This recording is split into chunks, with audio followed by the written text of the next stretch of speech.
Hello, everybody. Welcome back once more to Anime Yay or Nay. I'm the I'm yeah, I'm the Outback Al.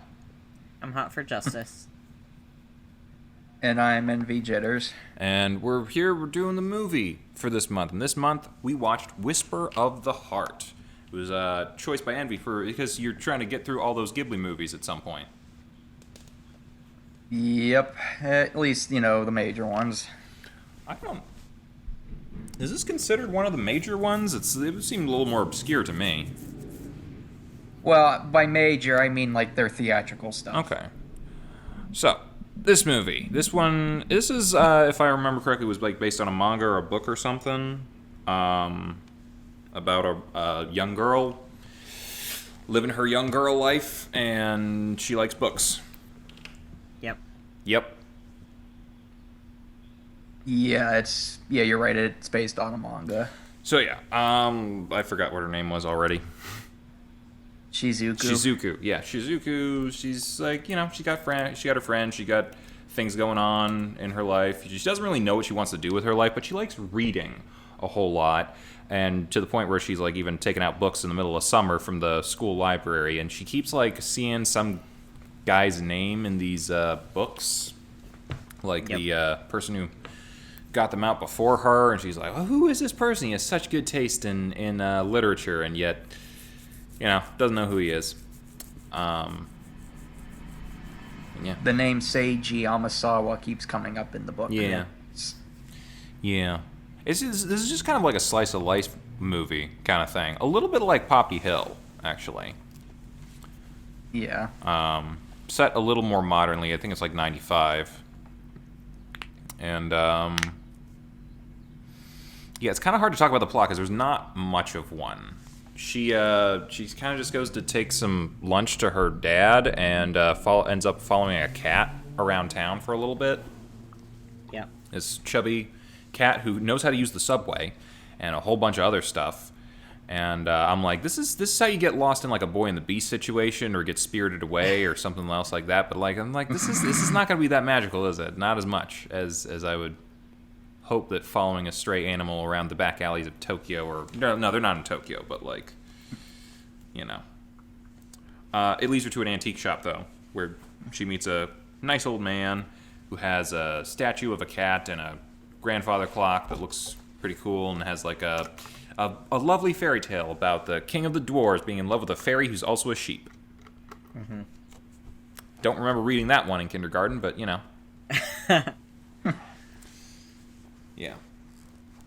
So, and then she meets up with some guy who's a real jerk to her. Yeah. But it's anime. It's gonna be a tsundere love thing going on here. He was like, because she lost her. Well, the first time she met him, that she left her book of fairy tales, which had a copy of her rewrite of "Take Me Home, Country Roads." Yeah. In it that she wrote for graduation, and the guy read it and was like, "Those are some corny lyrics. It's cornier than the original song," and she got all pissed off. Yeah, I kind of want to talk about that a little bit. I think in the original Japanese version, she was translating the song. And when you're translating songs from different languages, certain things have different meanings and can, you can go a couple different ways. So the different versions she's doing are different translations, I think, of an English song to Japanese. I take it I watched the dub. Watched the sub. I watched the dub, yeah. but I also watched the dub. Yeah, but the plot remains the same in that I did look it up a little bit. She is translating it in the Japanese version, which makes more sense as to why she's doing different variations of what some of the lyrics could mean in her own language. Versus now it just seems like she's making song parodies like not funny Weird Al. I don't think it works as well in English. Yeah. I was just surprised to see that song be a major part of the movie because obviously, I know when Fallout 76 came out a couple years ago, for as shit of that game as it was, it repopularized that song and it became a meme. Yep. So it's just wow, I did not expect to hear this song from a 1995 I don't anime think that movie. song ever went out out of popularity with certain groups. So It was stuck in my head for hours afterwards. what Hours. song? Country Road. Yeah, do take not. me home to the place. No demonetization. We're just singing it with no music. Yeah. It was a very nice cover. It wasn't. But, we could be honest here. It wasn't a good cover that I just did. In any case, I don't think the other people seem to know what they're doing very much. Because, again, we watch this in English and they're, trying to translate a song from English to English. We're like, what are you doing? I don't get it. Doesn't matter, though, because, that's not really the main plot, even if it's a theme, I guess. Yeah. Yeah, she starts hanging around this antique shop because she likes that cat statue, and She runs into Rude Boy again. Yeah, Weird Boy makes violins.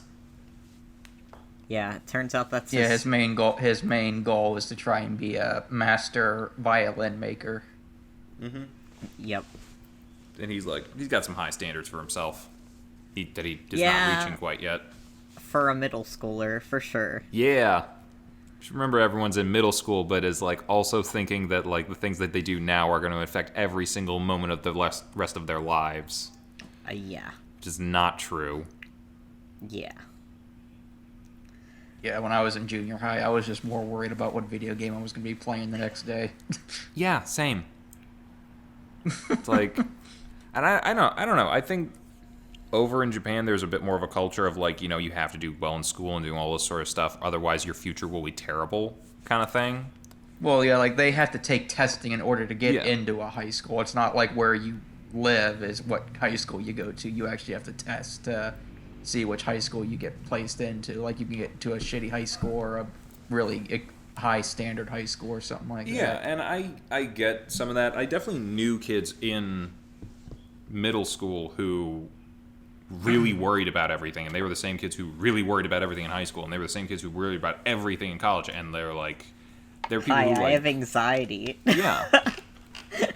And it's I don't know how much good it did them. I do know some people who were stressed about that stuff constantly and ended up doing pretty well for themselves, and other people who did the same thing and they didn't go anywhere. So I don't know. But It's yeah. yeah.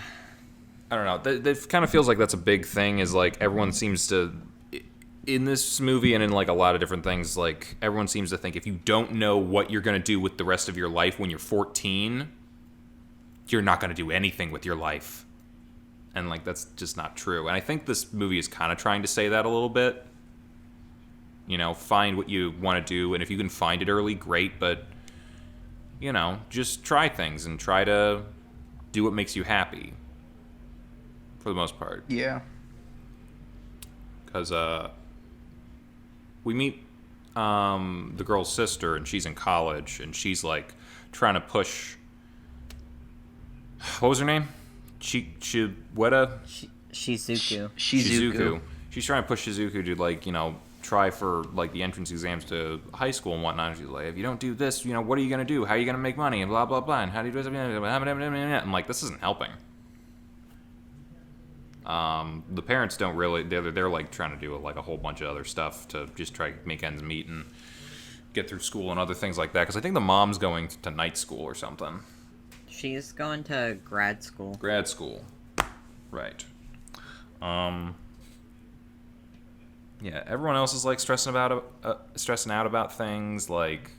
She's got a friend who's Maddie from Sweet Life, and yeah, a boy doesn't like her, but she likes him, but his friend likes her, and it's the whole deal, and everyone's making a big deal out of it, and I remember, I don't know if I've mentioned this to you guys. I wasn't exactly a ladies' man in middle school or high school.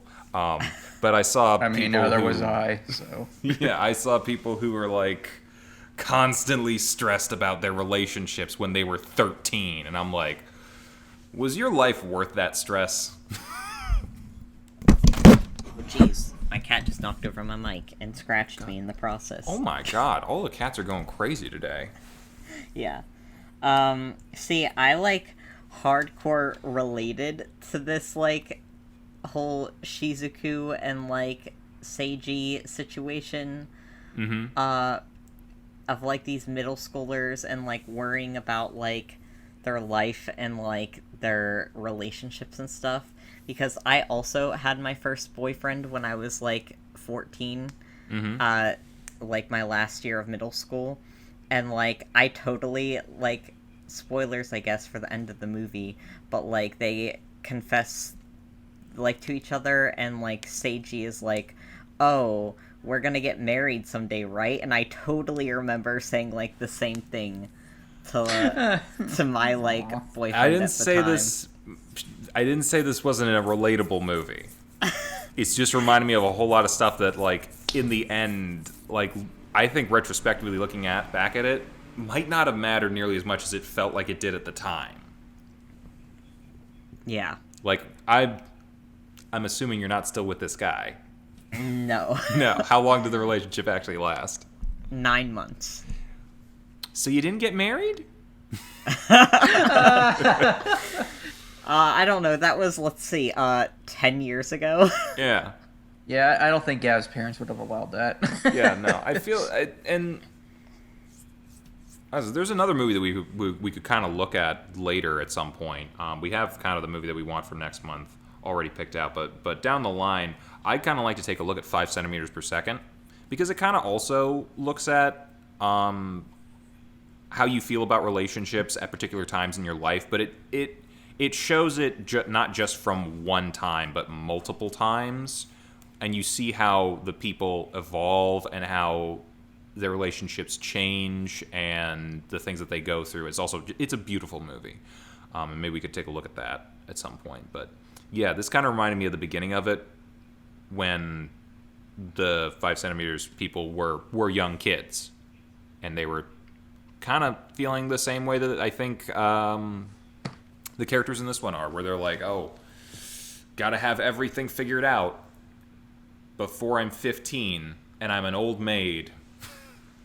Yeah. Yeah, and I also think a big theme of this movie too was trying to figure stuff out, but also balancing stuff that you know, like trying to balance like your studies versus stuff that you may be interested in. Because Shizuku, in addition to reading, her goal, because she doesn't have a overarching goal or like a career path like the guy, she says, well, what do I enjoy? Well, I like reading and I like telling stories. And she's like, well, this guy's going to go study in Italy for a couple months. I'm going to write a full novel in 2 months to prove that I can be just as successful as him.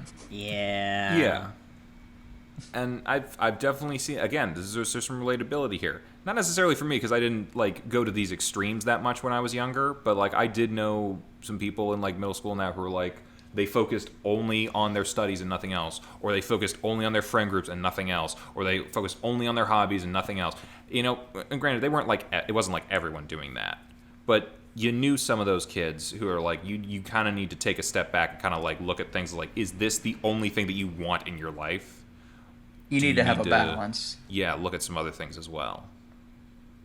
And you know, that's a good lesson about stuff, because you know, again, I'm not Japanese. I don't live in that culture, but I've like seen enough anime and like heard enough things about it that I know like people stress academics so much in Japan that maybe I think this is a good movie for some people to watch, to be like, yeah, you know, your schoolwork's important, but so are your hobbies, so are your friends, so are your relationships, and finding a balance of all of that is something that, yeah, you need to do in life. Actually, in that regard, maybe this is like a really good thing for people to like watch now, because I feel like even over here we have like a lot of times people having trouble balancing, you know, work, relationships, mental health, social interaction.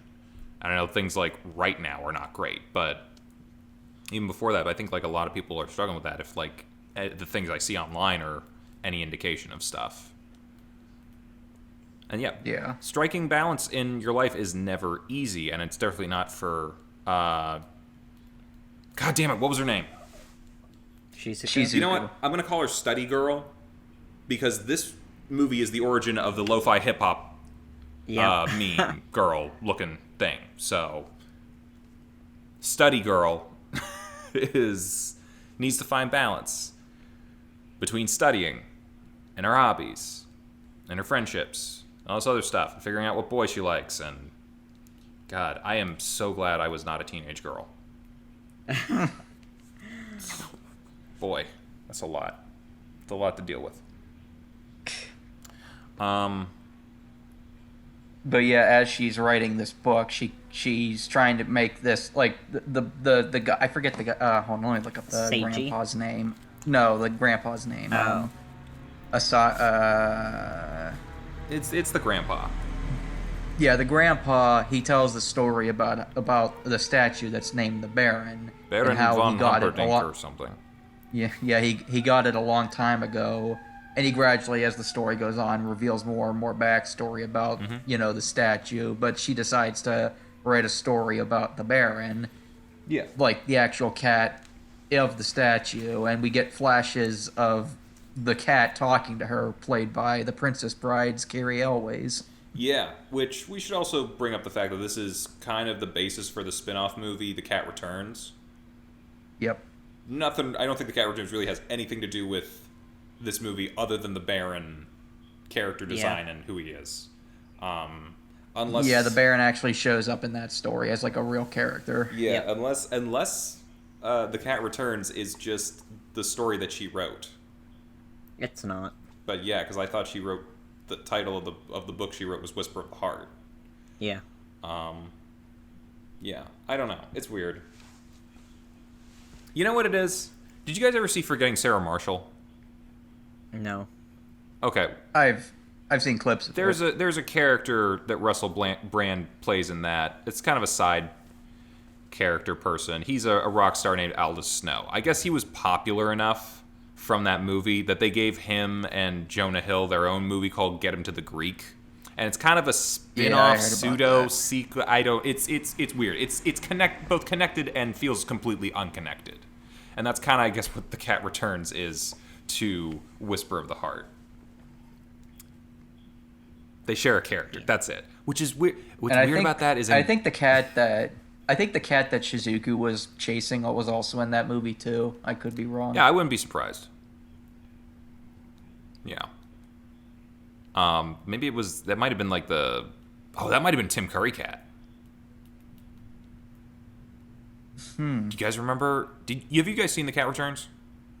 Yes, yeah. I love that movie. Yeah, it's really good. Tim Curry Cat, the King Cat. That might have been Fat Cat. I'd have to double check. In any case, we do find out Grandpa's story about what all happened with the cat and the Baron and the Baroness. He knew a young lady in Germany that he really liked, and they enjoyed being around each other, and they were like, I want to get this cat, this Baron, but they weren't able to get it because the guy who owned it was like, oh, but I can't split up the Baron and the Baroness is being fixed up. So eventually they kind of wore him down. They were like, I'll buy the Baron, and my lady friend Louise will buy the Baroness whenever it comes back, and then we'll meet again because I have to leave because Grandpa was going back to Japan. Yeah. And he's like, we'll meet again, and yeah. Then the war broke out. World War II happened. And things were not great for Japan and Germany afterwards. Yeah. And yeah, eventually Grandpa tried going back to Germany and finding Louise, but he just never could, and it's really sad. But yeah. I'm not really sure what Study Girl wrote about, because her little fantasy sequences involve the cat Baron jumping around from planetoids of geodes, which geodes are a thing in this as well, as a metaphor for hidden potential.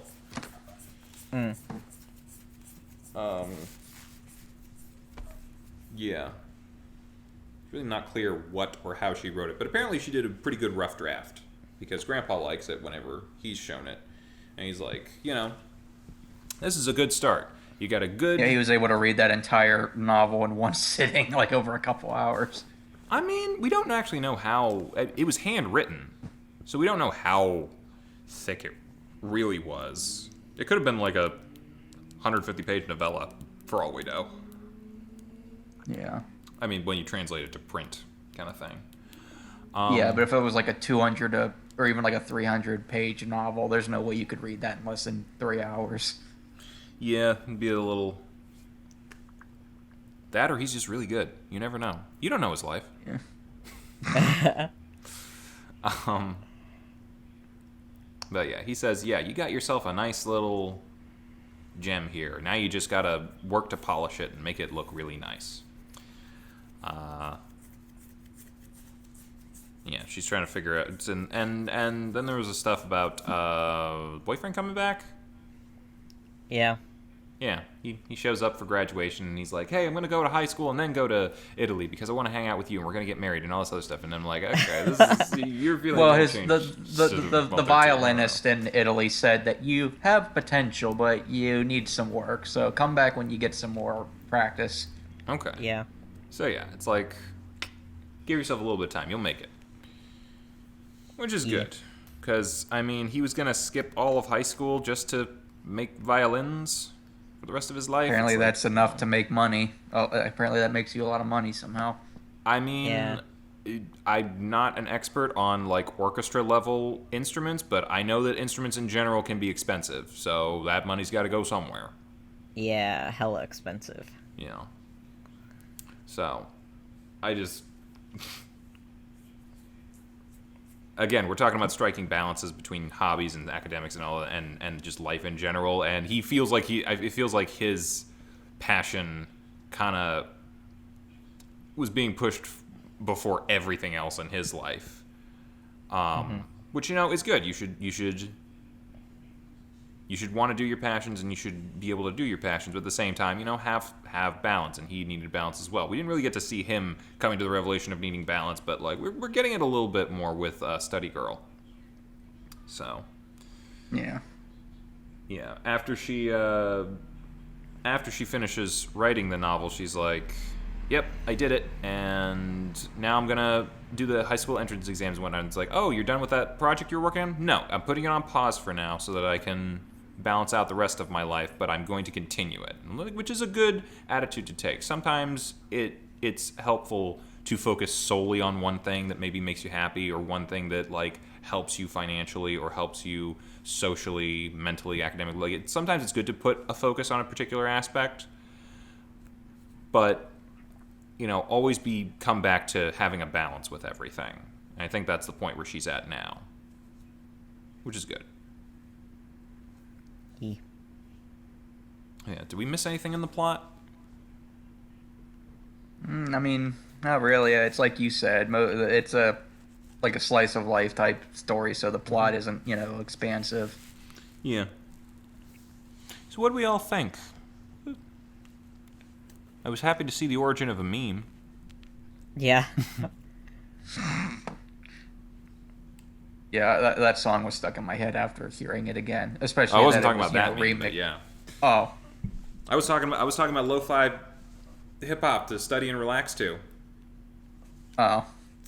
Oh, that. Wait, did you not know that I thought I was talking that. about the whole time? I completely forgot about that meme. Yeah. But yeah, I thought this was a nice one. Again, I think it kind of reminded me a bit of Poppy Hill. That kind of slice of life adaptation of I'm assuming young adult sort of thing. I think I might have just enjoyed Poppy Hill a little bit more. Yeah. Because part of it was a clubhouse that just kind of has like a lot of things going on. It's very interesting. It feels a little more Ghibli-esque than this one did. Despite the fact that it still does feel like a Ghibli movie. I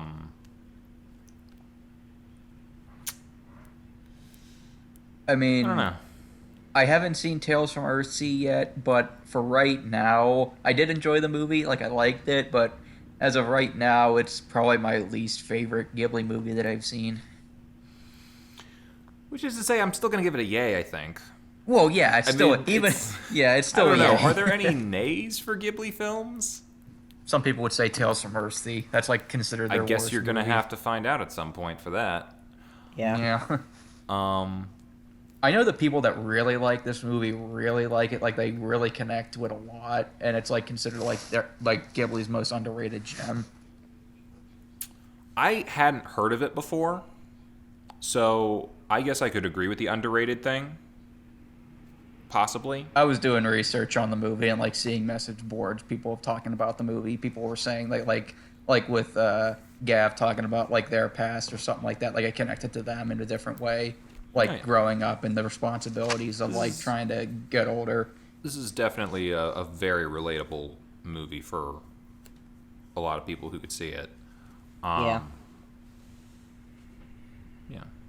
Yeah, what did you think? You a yay, nay, meh? Yeah, I liked it. Okay. What was your guys' favorite parts of it?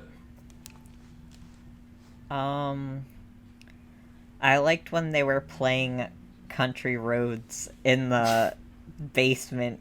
You know, that's probably my favorite scene too. Like the grandpa just comes in with his friends and is just like, "Oh, they're playing music. Let us join them, gentlemen."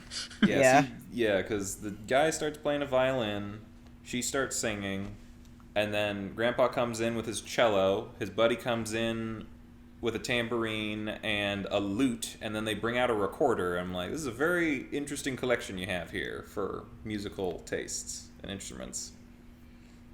Yeah, any scene with the grandpa I liked because he's the type of grandpa that's awesome to have. Yeah. I was really worried. I'm going to say spoilers right now. I was worried he was going to die. Like with that scene at the end where he's like, right before she gives him the book, and he's like just sitting by the fire dreaming about seeing Louise again, and then the fire goes out. I'm like, oh shit, did he? But he didn't. Yeah. I was like, oh god.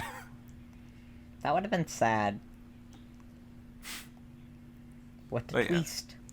He's gonna make it. He made it to the end. Yeah. But yeah, I'm trying to think what else we can say about this. I mean, it's pretty like straightforward. Mm-hmm. Who directed this one? Because this was not Miyazaki. No, it was a guy. I'll look it up. It is Yoshifumi Kondo. He did and he did like animation work on a bunch of films such as Kiki's Delivery Service and Princess Mononoke. But sadly, he passed away in January '98, and he was Miyazaki wanted him to be like the successor to him and take over Studio Ghibli, but obviously that didn't happen. That's unfortunate. I think Miyazaki's had a lot of trouble with that, finding the successor kind of thing to him, because he just keeps coming back after a couple of years. Every time he's like, "I'm retired," and then he's just like, "I'm not retired anymore." I don't know. I don't think everyone's ever going to replace him. Yeah. It's going to suck because like he's like 150 now, right? I mean, He's still working on his new film. Maybe the work is keeping him alive. It's keeping them going. I was reading an interview about him recently. Apparently, for the new film, because he insists on doing hand drawn only, unless you have to use CG. He gets 1 minute of animation done a month. That's it. I mean, for the detail, just him personally, or other people working on it, and like you're only able to get 1 minute of movie. I don't know I don't know. I'm trying to think. How many frames? That's like, if you went full on and did every single frame individually made, assuming 24 frames per second, 60 seconds. That's 1,440 individual pictures made each month. I'm sure he has other people working on the film, but like 30. him himself, he's only doing... It's about 48 frames a day. Yeah. 48 full color spreads done a day.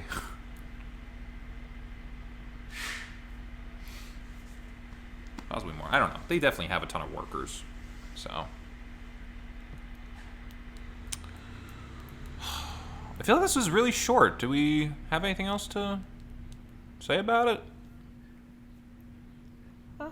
Not really. Okay. I mean, yeah, if this was if this is kind of the thing that would interest you, you're looking for like a nice little slice of life thing that we relate to pretty easily, this is a good movie. Yeah. Give it a watch if you haven't. I don't know why you're watching this if you haven't already. Yeah. All right. So, next month, let's talk things to watch. So, also watch our other JoJo thing that we did today. But next month starts a new series to watch and a new movie for next month. So next month, our series will be Katanagatari. We're going to watch that. We're going to watch 2 episodes of it because their episodes are like an hour apiece. And we'll take a look at that each week.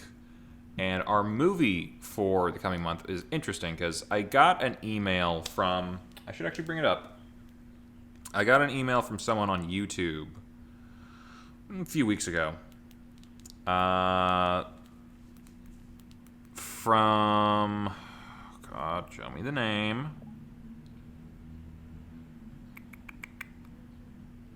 Their name is Megumi Mary on YouTube, and they contacted us because they wanted to use some of the clips from Madoka for this. They're doing a Madoka Magica month where they're going to be like putting out a bunch of videos about Madoka Magica themes, episodes, all that kind of thing. And by the end of the month, they're going to be doing a thing about the fan content, which is why they contacted us. And I figured, you know what? Why don't we do something like that as well? So our movie that we'll be watching for next month will be Madoka Magica Rebellion. Yeah. The sequel to the series. Yes. Yeah, with my girl Nagisa. Who? Charlotte. Who? The witch that ate Mommy's head. Who? Jeez. Who? You know what? I know who you're talking about, Gav. Alright, cool. I cosplayed her. Who? Anyway, we'll watch that. Katanagatari, Rebellion. It'd be fun to check out some Madoka Magica when we're not actually watching an actual Madoka Magica series. Speaking of which, have we heard any more detail on when new Magia record coming out? No, and considering the state of the world right now, Okay, how yeah, don't anime get my hopes up, and I how, get it. yeah, no, I'm just saying like anime production in Japan is pretty much grinded to a halt. So, Okay. yeah. Well, we can always look back at old stuff for now, which is all we do here, so. We'll see you guys next time. Bye-bye. Bye. Bye. Hey, thanks for watching, and if you haven't already, be sure to subscribe and ring the bell icon for notifications. If you enjoyed this video, give us a like, and feel free to check out some of our other gaming videos, our weekly podcast, Anime Yay or Nay, or our parody series, Madoka Magically Abridged. See you next time!